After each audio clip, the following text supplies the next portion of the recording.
మీలో ఎవరికైనా సరే కీళ్ళ నొప్పులున్నాయా? నిజంగా కీళ్ళ నొప్పులుంటే వాటిని అశ్రద్ధ చేయకండి.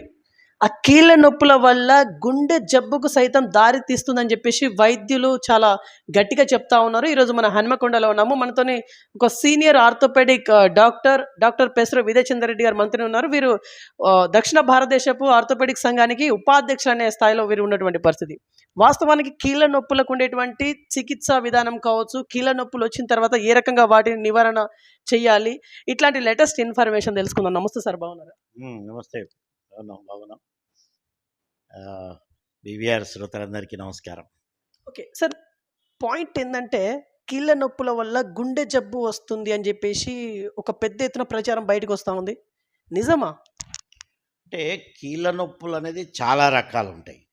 మీరు అనుకున్నటువంటి గుండె జబ్బు వచ్చటం అనేది ఓన్లీ రేర్గా ఎవరికంటే పిల్లలలో కనుక కీళ్ళ వాతాలు వచ్చేది ఉంటే వాటిని ఏమంటామంటే రుమాటిక్ ఫీవర్స్ అంటాం. రుమాటిక్ ఫీవర్ ఏదైతే చిన్న పిల్లల్లో మొదలు గొంతు నొప్పితోని, సోర్ థ్రోట్తోని వచ్చి అప్పర్ రెస్పిరేటరీ ట్రాక్ట్ ఇన్ఫెక్షన్ కావచ్చు, కొంతమందికి స్కిన్ ఇన్ఫెక్షన్ కావచ్చు, లేకపోతే ఇయర్లో చీముతోని అది దారి తీసే అంటే రుమాటిక్ ఆర్థరైటిస్ కింద వస్తుంది. ఈ రుమాటిక్ ఫీవరు, రుమాటిక్ ఆర్థరైటిస్ అంటే కీళ్ళకు నొప్పులు వస్తాయి. సిమెట్రికల్గా లార్జ్ జాయింట్స్, పెద్ద జాయింట్స్లలో వాపుతోని, జ్వరంతో చిన్నపిల్లలకు కీళ్ళ వాతం అంటాం, రుమాటిక్ జబ్బు.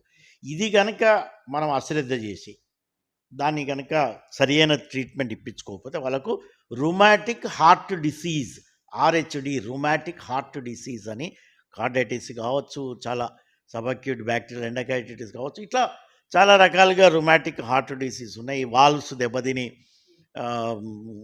హార్ట్లో ఉన్నటువంటి వాల్వ్స్ కూడా దెబ్బతింటాయి. సో ఇట్లా రుమాటిక్ హార్ట్ డిసీజ్ వచ్చే అవకాశం అయితే ఉన్నది. మీరు అడిగిన ప్రశ్న కరెక్టే. ఓకే, కాకపోతే ఇక్కడ ఈ కీళ్ళ నొప్పులు అనేది చిన్న పిల్లలో ఒక రకంగా ఉంటుందని చెప్పేసి, పెద్దవారిలో ఇంకో రకంగా అని చెప్పేసి, మధ్యస్థ వయసు వాళ్ళకి ఇంకో రకంగా ఉంటుందని చెప్పేసి, 3 రకాలుగా అని చెప్పేసి అంటున్నారు. ఒకసారి వీటికి క్లారిటీ ఇవ్వండి. అంటే కీళ్ళ నొప్పులు అనేది అది చాలా పెద్ద సబ్జెక్ట్. యాక్చువల్లీ కీళ్ళ నొప్పులు అంటే ఇట్స్ ఓన్లీ సిమ్టమ్. మీరు అనేది కీళ్ళ వాతాలు కావచ్చు, అదేమో రుమాటాయిడ్, అది జబ్బులు. కీళ్ళ నొప్పులు ఇంకా ఏంటంటే డీజనరేటివ్ డిసీజ్లో కూడా ముసలి వాళ్ళకు కూడా వస్తుంది కదా. సో మనం కేటగిరీ చేసుకుంటే ఈవెన్ అట్లనే కాకుండా కూడా ఈ మధ్యకాలం మనం విష జ్వరాలు చూస్తున్నాం, వైరల్ డిసీజెస్, ముఖ్యంగా చికున్ గున్యా. వాళ్ళకి ఏంటంటే జ్వరం తగ్గుతుంది, సివియర్ జాయింట్ పెయిన్స్, మొత్తం ఒళ్ళు నొప్పులు, కీళ్ళ నొప్పులతోని రొటీన్. ఇప్పుడు మాకు దాదాపుగా ఓపీలో ఒక 10 మంది అన్న ఈ యొక్క వీటితో వస్తుంది. అంటే పోస్ట్ వైరల్ పాలిఆర్థ్రాలజియా అంటే జ్వరం తగ్గిపోయినాక వస్తుంది. ఇవి కొన్ని షార్ట్ లివ్డ్ ఉంటున్నాయి, కొన్ని లాంగ్ రన్లో ఉంటున్నాయి. అంటే ఇమ్యూనిటీని దెబ్బతినేసి. సో అందుకని మనము ఏజ్ వైజ్ కేటగిరీ చేసేది ఉంటే ఏజ్ ఓల్డ్ అంటే రొటీన్గా రెగ్యులర్గా చిన్నపిల్లల్లో రుమాటిక్ ఆర్థరైటిస్, మధ్య వయస్కు వాళ్ళకు రుమటాయిడ్ ఆర్థరైటిస్. ఈ rheumatoid arthritis sero negative, sero positive. Old ఏజ్లో డీజనరేటివ్ డిజార్డర్స్ ఏది ఆస్టియో ఆర్థరైటిస్ అంటాం, కలకలు, కీళ్ళర్ కూడా అంటాం కదా. అంటే కీళ్ళ నొప్పులు అనేది చాలా జబ్బులలో వస్తుంది. నేను ప్రజలకు లేమన్ లాంగ్వేజ్లో అర్థమయ్యటాని కోసం సింప్లిఫై చేసి మీకు ఇట్లా చెప్తున్నా. సరే, ఇప్పుడు పిల్లలకు, చిన్న పిల్లల గురించి మనం ఎట్లయితే అనుకున్నామో, మధ్య వయస్కులు అంటే 20 to 40 years ఎక్కువగా వాళ్ళకు చిన్న చిన్న జాయింట్స్ అన్నీ వాపులు వస్తాయి. రుమటాయిడ్ ఆర్థరైటిస్ కీళ్ళ వాతంలో ఒక రకం, అది అన్ని కీళ్ళల్లో రావచ్చు. దీంట్లో కూడా చిన్నపిల్లలు కూడా ఈ రుమటాయిడ్ ఆర్థరైటిస్ మధ్య వయస్కు చిన్నపిల్లలకు కూడా వస్తుంది. జువెనైల్ రుమటాయిడ్ ఆర్థరైటిస్, జువెనైల్ అంటే చిన్నపిల్లలకు, పెద్దవాళ్ళకు కూడా వస్తుంది.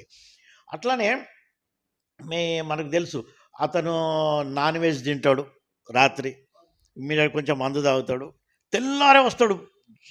ముఖ్యంగా పెద్దనేలు, కాలు యొక్క పెద్దనే ఇట్లా వాసి ఉరికొస్తాడు, సార్ చీమ్ పట్టినట్టున్న సరే అని వస్తాడు. That is called gouty arthritis. అంటే బ్లడ్లో యూరిక్ యాసిడ్ పెరిగి క్రిస్టల్స్ కీళ్ళలో జమై అది గౌటీ ఆర్థరైటిస్ అంటారు. అది కూడా ఒక రకమైనటువంటి కీళ్ళ వాతాలే.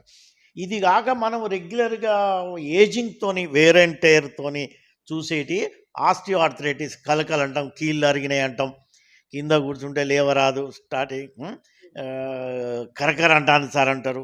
సో ఇవి వేరియస్ ఏజింగ్ మెయిన్గా ఓవర్ అండ్ అబౌవ్ 40, 60, 50 అట్లా ఇప్పుడు ఎంగేజ్లో కూడా వస్తున్నాయి. సో ఇట్లా వేరియస్ రకాలైనటువంటి కీళ్ళ నొప్పులు ఏవైతున్నాయో దాన్ని మనము ఐడెంటిఫై చేయాలి ఇమ్మీడియట్గా. ఏది చిన్నపిల్లలకు వచ్చే యొక్క కీళ్ళ వాతాలను అశ్రద్ధ చేయకుండా మనము బ్లడ్ టెస్ట్ చేసుకొని మనం ముఖ్యంగా మనం క్లినికల్గా కనుక, ఎందుకంటే ఒక ఆర్థోపెడిక్ సర్జన్ కానీ ఒక రుమటాలజిస్ట్ కానీ or physician for that matter, they will identify clinically and suspicion ఉండేదంటే బ్లడ్ టెస్ట్ చేసి సిఆర్పి ఏఎస్ఓ టైటర్స్ చూసుకొని అవి పెరిగేది ఉంటే మనం దానికి తగు రీతిగా కనుక చికిత్స చేసేది ఉంటే కీళ్ళవాతానికి మన గుండె దెబ్బకు పోదు. ఏది ఇదివరకు మేము పెన్సిలిన్ ఇంజెక్షన్లు ఇచ్చేది, ఎరిథ్రోమైసిన్ ఇట్లా ప్రొటెక్టివ్గా మనము ఇచ్చుకుంటాం. అది only by under the supervision of a doctor అట్లా చేయాలి.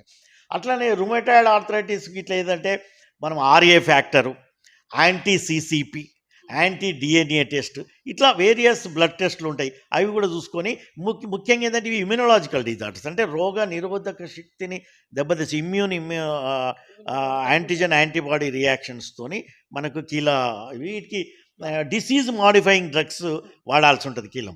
అదే యొక్క డీజనరేటివ్ ఆస్టియో ఆర్థరైటిస్కి ఏంటంటే ఎక్స్రే తీసుకోవటం ఇంపార్టెంట్. ఎక్స్రేలా స్టేజింగ్ చూసుకుంటాం, stage 1, stage 2, stage 3, stage 4. Stage 1, stage 2 అయ్యేది ఉంటే ఫిజియోథెరపీ ఎక్సర్సైజులు చేసుకోవటం, మనము మన యొక్క డైలీ యాక్టివిటీస్ను మాడిఫై చేసుకోవటం.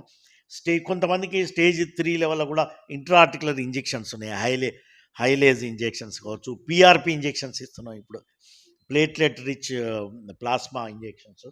వీటితోని కొద్దిగా రిలీఫ్ వస్తుంది, కొంత డిసీజ్ మాడిఫై అయ్యండి. బట్ స్టేజ్ 4కి వచ్చినప్పుడు మాత్రం వీఆర్ అంటే అతని సిమ్టమాటిక్గా బాగా కదలలేని పరిస్థితులు, డిజేబులింగ్ ఉంటే జాయింట్ రిప్లేస్మెంట్ సర్జరీస్ చేస్తున్నాం. వీఆర్ టోటల్ నీ రిప్లేస్మెంట్ అట్లా చేసి సర్జరీ చేస్తాం. సర్జరీ 20 years నుంచి లైఫ్ లాంగ్ కూడా పని చేసే యొక్క ఇప్పటి ఉన్నటువంటి టెక్నాలజీ పెరిగి అట్లా చేస్తున్నాం. So there are various modes of treatment. So symptoms చూడాలి, డయాగ్నోస్టిక్ మెథడ్స్ చేసుకోవాలి, వాళ్ళకు డిసీజ్ మాడిఫైయింగ్ ఎట్లా చేసుకోవాలో చూసుకోవాలి, అల్టిమేట్లీ లాస్ట్కు సర్జరీ.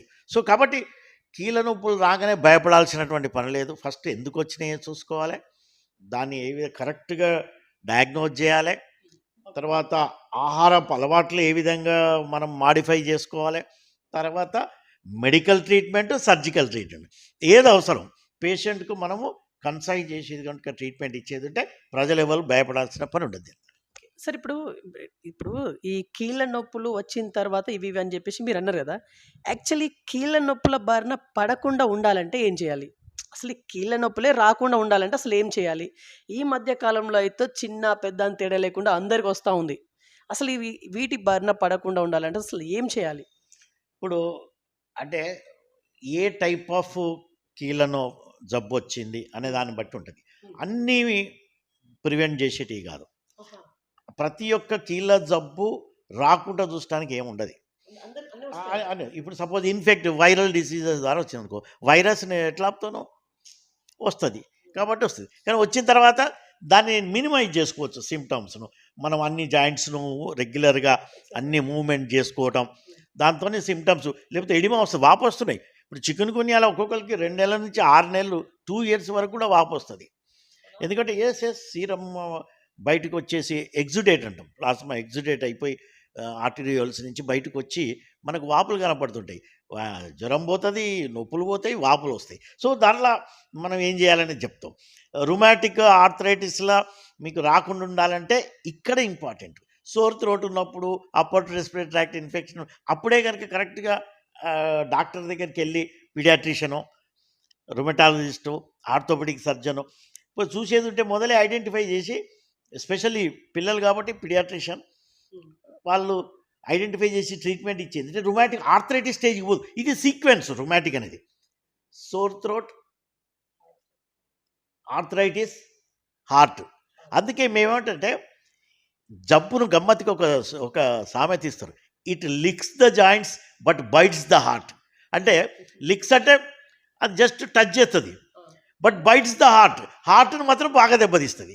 అంటే when it licks the joint only you have to treat, before it bites the heart. Okay. Okay.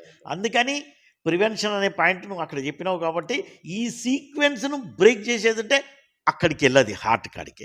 ఇది అట్లే నేను కొన్ని చెప్పిన డైటరీతోని ఇప్పుడు సపోజ్ యూరిక్ యాసిడ్ పెరిగితే కీళ్ళ నొప్పులు వస్తాయి అన్నావు గౌటీ ఆర్థరైటిస్లో. మరి ఎందుకు నువ్వు డైట్ ఎందుకు రెస్ట్రిక్ట్ చేసుకోవు? నువ్వు నాన్ వెజ్ని ఎందుకు ఆపుకోవు? నువ్వు ఆల్కహాల్ బారిన పడకు, దూరం ఎందుకు ఉండవు? నువ్వు ఎందుకు తెచ్చుకోవాలి? యూరిక్ యాసిడ్, ప్యూరిన్స్, పిరమిడెన్స్, ఇవన్నీ ప్యూరిన్ మెటబాలిజం, లేకపోతే ప్రోటీన్స్ తగ్గించుకునేది ఉంటే అది మేము డైట్ అంతా షీట్ ఇస్తాం. ఆ డైట్ షీట్ రెగ్యులర్గా ఫాలో అయ్యేదంటే సో ఇది ప్రివెన్షనే కదా, రాకుండా చూసుకోవటమే కదా. ముఖ్యంగా ఏజింగ్ ప్రాసెస్లో ఉన్నప్పుడు ఆర్థరైటిస్ ఏజ్ వచ్చినప్పుడు నువ్వు రెగ్యులర్గా ఫిజికల్ ఎక్సర్సైజ్ ఎందుకు చేయవు?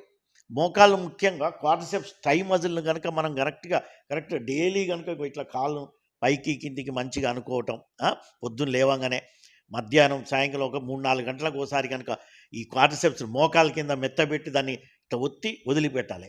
సో క్వాడ్రిసెప్స్ ఎక్సర్సైజ్ చేసేది ఉంటే నీకు ఇది ఆస్టియో ఆర్థరైటిస్ కీళ్ళు అరుగుడు కలకలు రావు కదా. సో ఇట్లా మనము ఎన్నో రకాలుగా రాకుండా ప్రతి ఒక్కటి రాకుండా చూడలేము.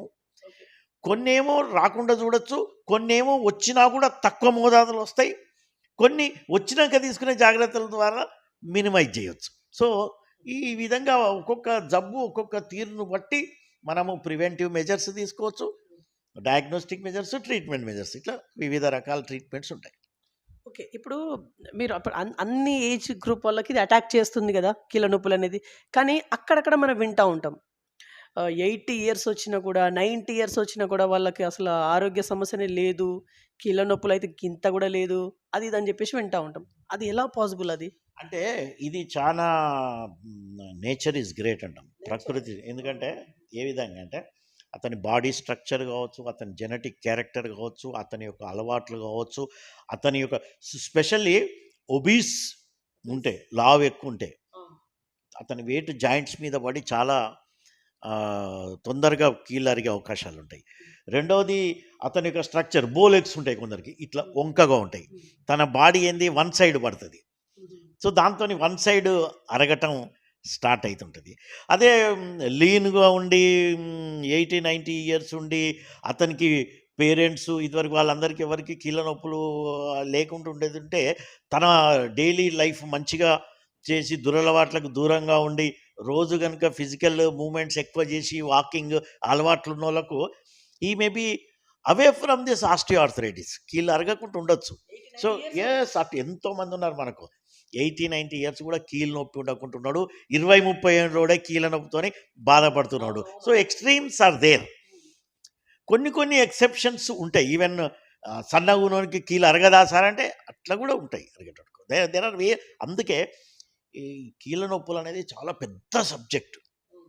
నువ్వు రోజంతా కూడా మనం దీని గురించి మాట్లాడచ్చు. సో సంక్షిప్తంగా చెప్పుకున్నావు కాబట్టి I'm concising it and telling you, but it is a very big subject. ఒక్కొక్కటి రుమాటిక్ ఒక రోజు మాట్లాడచ్చు, రుమటాయిడ్ ఒక రోజు మాట్లాడచ్చు, ఆస్టియో ఆర్థరైటిస్ ఒక రోజు మాట్లాడచ్చు. కానీ ఉన్నంతగా మెయిన్గా ఏంటంటే మనము దురలవాట్లకు దూరంగా ఉండాలి. స్పెషల్లీ స్మోకింగ్, ఆల్కహాల్, డైట్లలో ఫ్యాటీ ఫుడ్స్ను అవాయిడ్ చేసుకుంటూ అన్ని సమపాలలో కనుక తినుకుంటూ కార్బోహైడ్రేట్స్ కూడా విపరీతంగా తినకుండా ప్రోటీన్స్ కూడా అన్ని బ్యాలెన్స్డ్ డైట్ అంటాం కదా తినుకుంటా, దెన్ ఎక్సర్సైజెస్ రోజు కంపల్సరీ కనుక వ్యాయామం చేసుకొని ఏదన్నా జాయింట్ మోకాలు కానీ ఏదన్నా జాయింట్ వస్తే ఆ జాయింట్ను ఎప్పటికీ రెగ్యులర్గా మూవ్మెంట్ చేసుకుంటూ వండుకుంటుంటే చాలా మటుకు will be safe. Then early స్టేజెస్లో బట్టే మనం కనుక డయాగ్నోజ్ చేసుకునే దాన్ని ట్రీట్మెంట్ కనుక మొదలుపెట్టేదంటే ముఖ్యంగా రుమటాయిడ్ ఆర్థరైటిస్కు స్పెషల్గా, ఎందుకంటే చాలామందికి రుమటాయిడ్ ఆర్థరైటిస్ కీళ్ళవాతం వస్తుంటుంది, వాళ్ళకి డిజేబులింగ్ ఉంటుంది, it's a chronic disease, immunological disorder. కాబట్టి డిసీజ్ మాడిఫైడ్ డ్రగ్స్ను ఎప్పుడు వాడాలి. ఎందుకంటే మనకేంది అలవాటు పెయిన్ కిల్లర్స్ వాడుతూ ఉంటాడు, నొప్పుల గోళీలు. ఇవి చాలా రోజులు ఉండే జబ్బులు కాబట్టి నువ్వు పెయిన్ కిల్లర్ చాలా రోజులు వాడేవారికే రీనల్ టాక్సిన్స్తో కిడ్నీ ఫెయిల్యూర్ పోతుంది, తర్వాత గ్యాస్ట్రిక్ ఇంటాలరెన్స్తో కడుపుల మంట, అల్సర్స్ మొదలవుతుంటాయి. కాబట్టి దీన్ని ఒక క్వాలిఫైడ్ డాక్టర్ పర్యవేక్షణలో కనుకనే ఈ మందులు వాడేది ఉంటే ఒక్క పెయిన్ కిల్లరే కాకుండా డిసీజ్ను కూడా తగ్గియాలి కదా. అందుకే రుమటాయిడ్ ఆర్థరైటిస్లో డిసీజ్ మాడిఫైయింగ్ డ్రగ్స్ని కూడా వాడేది ఉంటే మనం మంచి క్వాలిటీ ఆఫ్ లైఫ్ను గడపచ్చు. ఓకే. ఫర్ ఎగ్జాంపుల్ ఒక పర్సన్ ఉన్నాడు. అతనికి కీళ్ళ నొప్పుల సమస్య అయితే ఉంది. ఇప్పుడు అతను ఎలాంటి ఆహారాలు తీసుకోవాలి? ఎలాంటివి తీసుకోవాలి? ఎలాంటివి తీసుకోవద్దు? అదే ఇంతకుముందు నేను చూచాయిగా కొన్ని చెప్పిన కదా. ఇప్పుడు సపోజ్ నేను చెప్పాను. ఇప్పుడు సపోజ్ నాన్ వెజ్ అవాయిడ్ చేయాలి, ఆల్కహాల్ అవాయిడ్ చేయాలి, స్మోకింగ్ అవాయిడ్ చేయాలి.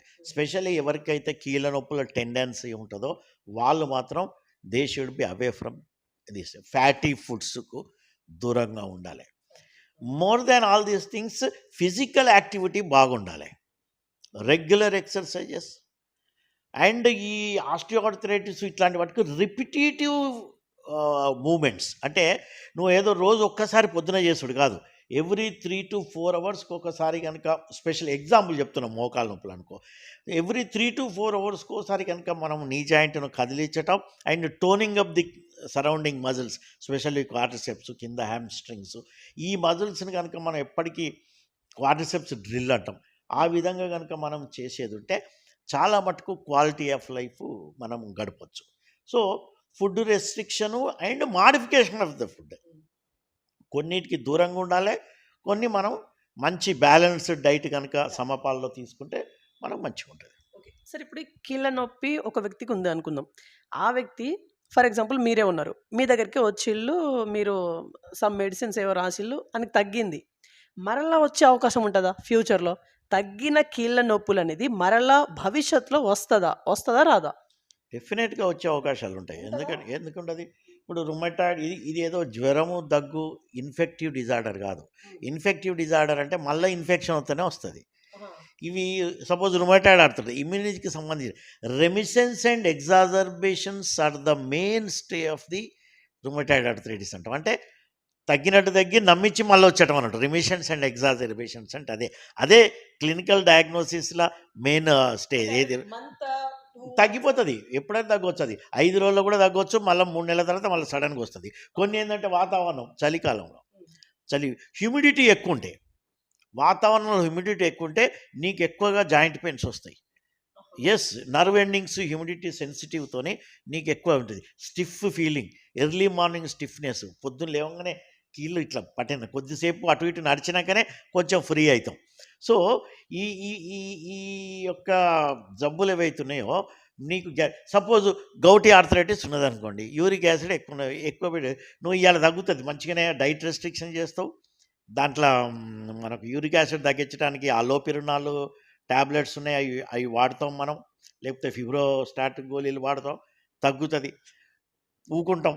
మళ్ళీ నువ్వు నాన్ వెజ్ తింటావు, ఆల్కహాల్ తీసుకుంటావు, మళ్ళీ యూరిక్ యాసిడ్ పెరుగుతుంది, టక్కున మళ్ళీ వస్తుంది కదా, రికరెన్స్ వస్తుంది కదా. సో కాబట్టి ఇవాళ ట్రీట్మెంట్ కీళ్ళ నొప్పికి తీసుకోగానే ఇక జీవితాంతం రాదు అనేది తప్పది. అండ్ కంపల్సరీ వస్తుందా అనేది కూడా తప్పు. కానీ బట్ నువ్వు అప్రమత్తంగా ఉండాలి, మనము డాక్టర్ చెప్పిన జాగ్రత్తలు కరెక్ట్గా పాటించాలి.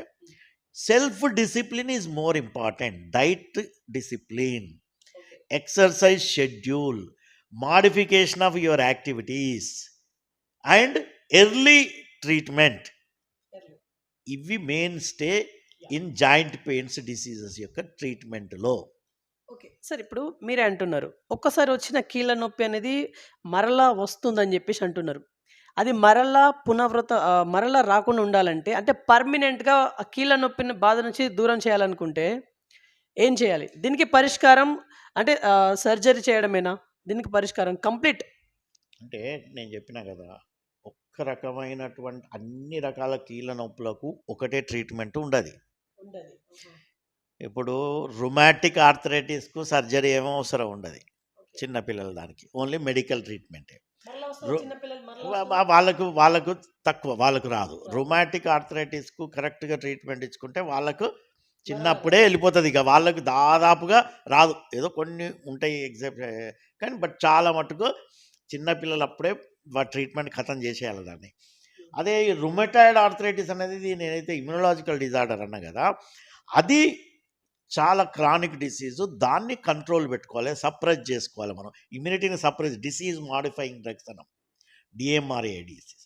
అవి ఇచ్చుకుంటా మనం దాన్ని బ్లడ్ టెస్ట్లు చేసుకుంటాం. ఎందుకంటే ఈ డిసీజ్ మాడిఫైయింగ్ డ్రగ్స్ కూడా డేంజరస్ థింగ్స్. ఏది without the supervision of the professor doctor. ఎందుకంటే they will be repeating the 3 నెలలకు ఒకసారి బ్లడ్ టెస్ట్లు చేసుకుంటా అతని కిడ్నీ స్టాటస్ ఏంది, హిమోగ్లోబిన్ స్టాటస్ ఏంది, హిపాటిక్ ఎంజైమ్స్ ఎట్లున్నాయి, లివర్ డ్యామేజ్ అయ్యి ఇవన్నీ చూసుకుంటా మాత్రమే అవి క్రానిక్గా అవి వాడాలి. దీంట్లో కూడా సర్జరీ కొద్దిగా ఏంటంటే బాగా పెద్ద జాయింట్స్ ఎఫెక్ట్ అయ్యి దాంట్లో సైనోవియల్ మెంబ్రెయిన్ బాగా థిక్కన్ అయిపోతే ఒక్కొక్కసారి సైనోవెక్టమీ అట్లా చేస్తాం మేము. కొన్ని రుమటాయిడ్ ఆర్థరైటిస్తో కూడా కార్టిలేజ్ దెబ్బతిని డీజనరేటివ్ ఆర్థరైటిస్కి దారితీస్తే అక్కడ మనము జాయింట్ రిప్లేస్మెంట్ చేస్తాం. ముఖ్యంగా జాయింట్ రిప్లేస్మెంట్స్ ఇక్కడ చేస్తాం.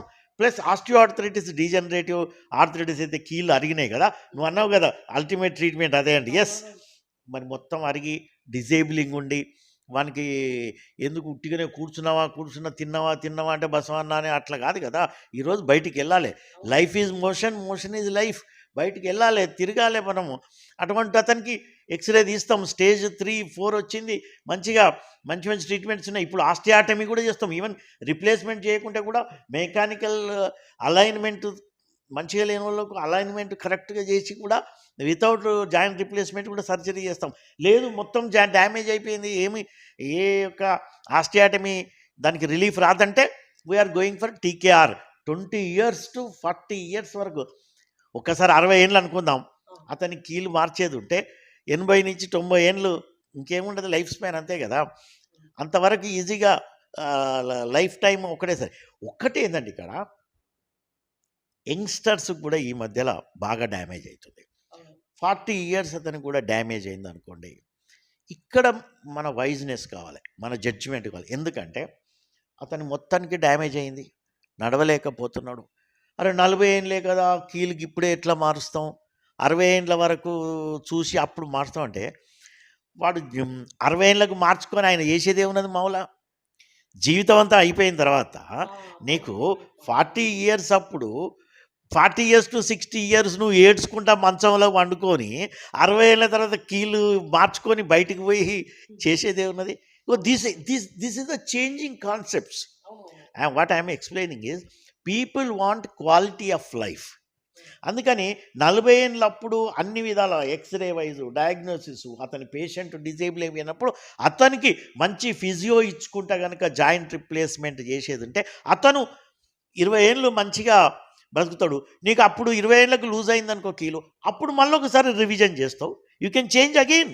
60 ఏళ్ళకు yes you can revision arthroplasty అంటాం. అప్పుడు ఒక మళ్ళీ 20 సంవత్సరాలు ఎస్ ఒక మనిషి 2 సార్ల నుంచి 3 సార్ల వరకు మార్చుకోవచ్చు. అంటే యంగ్స్టర్స్ ఎంగేజ్లనే కనుక పూర్తిగా డ్యామేజ్ అవుతాయి. అట్లానే మరి ప్రతి 40 ఏళ్ళకి 50 ఏళ్ళ కీలు నొప్పి రాగానే కీలు మారుస్తాను కదా, that is wrong concept. When it is totally disabling, not allowing him to do anything, అసలు పక్కలకి వెళ్ళి లేవలేకపోతున్నాడు, but is muscle tones are good. అతను మనం కనుక కీలు మార్చేది ఉంటే అతనికి క్వాలిటీ ఆఫ్ లైఫ్ మనం ఇవ్వచ్చు, అతడు నడవగలుగుతాడు. ఇది నిర్ధారణ చేసుకోవాలి. ఎందుకంటే దెర్ ఇస్ కమర్షియల్ యాంగిల్. మనం కనుక జనరలైజ్డ్ స్టేషన్ ఇచ్చే ఏదో డబ్బులు వచ్చేటానికో లేకపోతే ఫార్మా కంపెనీని బతికించడానికో కాదు ట్రీట్మెంట్, అట్లా చేయొద్దు. సో అందుకని this needs counselling. Patient family, parents, wife అంటే వైఫ్, డాక్టరు అందరం కలిసి కూర్చొని అతనికి ఏది కనుక మనం ట్రీట్మెంట్ ఇచ్చేది. There are many even doctors, orthopaedic surgeons యొక్క పిల్లలు, I don't want to name, వాళ్ళ డాటర్స్, సన్స్ 20-25 ఏళ్ళకు కూడా తొంట్లో కీలు మొత్తం చెడిపోతే ఆర్థరైటిస్ వస్తే కొత్త కీలు వేసుకొని పెళ్లి చేసి పిల్లలు. ఇప్పుడు 20 ఏళ్ళకే కీలు మార్చినావా అంటే మరి 20 ఏళ్ళప్పుడు పక్కన పండుకొని ఉంటే పెళ్ళేట చేసుకుంటుంది, బయట లైఫ్ ఎక్కడ చూస్తుంది. బాయ్స్ కూడా వాళ్ళు ఎస్ వాస్కులర్ నెక్రోసిస్ అనే జబ్బు వచ్చి ఆర్థరైటిస్ వచ్చి కీలు మొత్తం పాడైపోతే వాళ్ళ కీలు మార్చి వాళ్ళు మంచిగా నడుస్తుంటే 15 ఏళ్ళకు వరకు వాళ్ళు మంచిగుంటే మళ్ళీ 15 ఏళ్ళకు మళ్ళీ ఒకసారి మార్చుకుంటారు, మళ్ళీ 20 ఏళ్ళు. 20 సంవత్సరాలకి ఆ బారిన పడ్డానంటే ఎందుకు? ఎందుకు? ఎలా? ఎలా? జబ్బులు ఉంటాయి వెంకట్. అన్నీ ఒక్క తీరు కాదు. ఇది పెద్ద సబ్జెక్ట్ అని చెప్పిన నేను అనేది. ఏదో కొన్ని నీకు టిప్ ఆఫ్ ది ఐస్‌బర్గ్ లాగా కొన్ని జబ్బులు చెప్పిన నీకు. ఎవాస్క్యులర్ నెక్రోసిస్ అని వస్తది. హెడ్ చనిపోతది. దాంతోనే ఆర్థరైటిస్ వస్తది. అది ఎవలికి? యంగ్‌స్టర్స్‌కి వస్తది. స్పెషల్లీ కరోనా వచ్చిన వాళ్ళకు చాలా మందికి ఎవాస్క్యులర్ నెక్రోసిస్ వచ్చి ఆర్థరైటిస్ వస్తున్నది. అంటే హెడ్ చనిపోతున్నది. వాస్కులారిటీ దెబ్బతిని. ఇదివరకు కూడా ఇడియోపతికి వచ్చినాయి చాలామంది కారణం తెలవకుండా. లేకపోతే రుమాటిక్ జబ్బులలో స్టిరాయిడ్స్ వాడతాం. స్టిరాయిడ్స్‌తోని కూడా హెడ్ బంతి చనిపోయి సికిల్ సెల్ అని జబ్బున్నది. దాంతోని కూడా బంతి చనిపోయి ఆర్థరైటిస్ వస్తది. వాళ్ళందరికీ యంగ్‌స్టర్స్‌కే 15, 20 ఏళ్ళోళ్ళకే ఆర్థరైటిస్ అది తొంటికీలు మెయిన్‌గా. ఇంతకుముందు చాలా ఎక్కువ నేను మోకాళ్ళకి చెప్పిన. ఈ తొంటికీలు చిన్న పిల్లలకే 24, 30 నుంచి 40 ఏళ్ళ వరకే వస్తున్నాయి. వాళ్ళందరి కీలు మారుస్తున్నాం. తప్పట్లేదు.